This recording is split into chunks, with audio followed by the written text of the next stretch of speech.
تبارك الذي بيده الملك وهو على كل شيء قدير الذي خلق الموت والحياة ليبلوكم أيكم أحسن عملا وهو العزيز الغفور الذي خلق 7 سماوات طباقا ما ترى في خلق الرحمن من تفاوت فارجع البصر هل ترى من فطور ثم ارجع البصر كرتين ينقلب إليك البصر خاسئا وهو حسير ولقد زينا السماء الدنيا بمصابيح وجعلناها رجوما للشياطين وأعتدنا لهم عذاب السعير وللذين كفروا بربهم عذاب جهنم وبئس المصير إذا ألقوا فيها سمعوا لها شهيقا وهي تفور تكاد تميز من الغيظ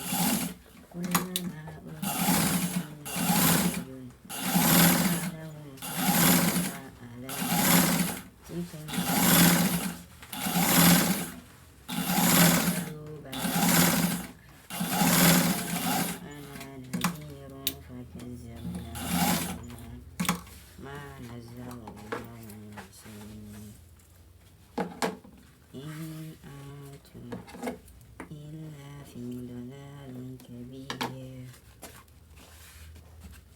وقالوا لو كنا نسمع أو نأكل ما كنا في أصحاب السعير فاعترفوا بذنبهم وقال لأصحاب السعير إن الذين يخشون ربهم بالغيب لهم مغفرة وأجر كبير وأسروا قولكم أو اجهروا إنه ألم يعلم من خلق وهو اللطيف الخبير هو الذي جعل لكم الأرض ذلولا فامشوا في مناكبها وكل من رزقه وإليه النشور أأمنتم من في السماء أن يخسف بكم الأرض فإذا هي تمور أم أمنتم من في السماء أن يرسل عليكم حاسبا فستعلمون كيف نذير ولقد كذب الذين من قبلهم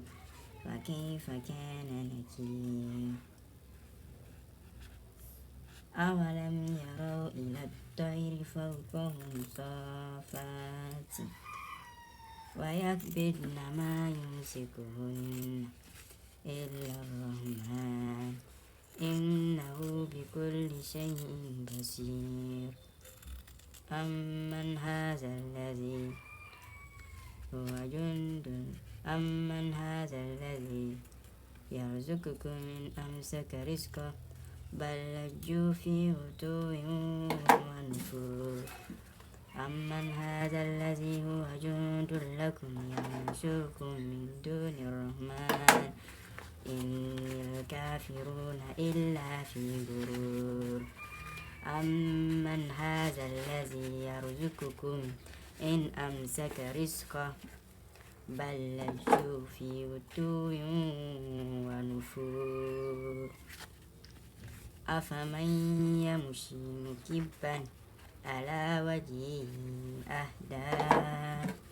أمن يمشي سويا على صراط مستقيم قل هو الذي ذراكم في الأرض وإليه تحشرون ويقولون متى هذا الوعد إن كنتم صادقين قل إنما العلم عند الله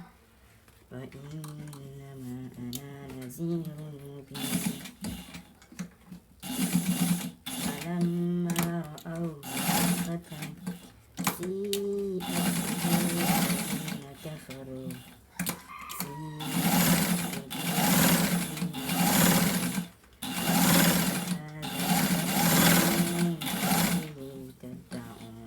قل أرأيتم إن أهلكني الله ومن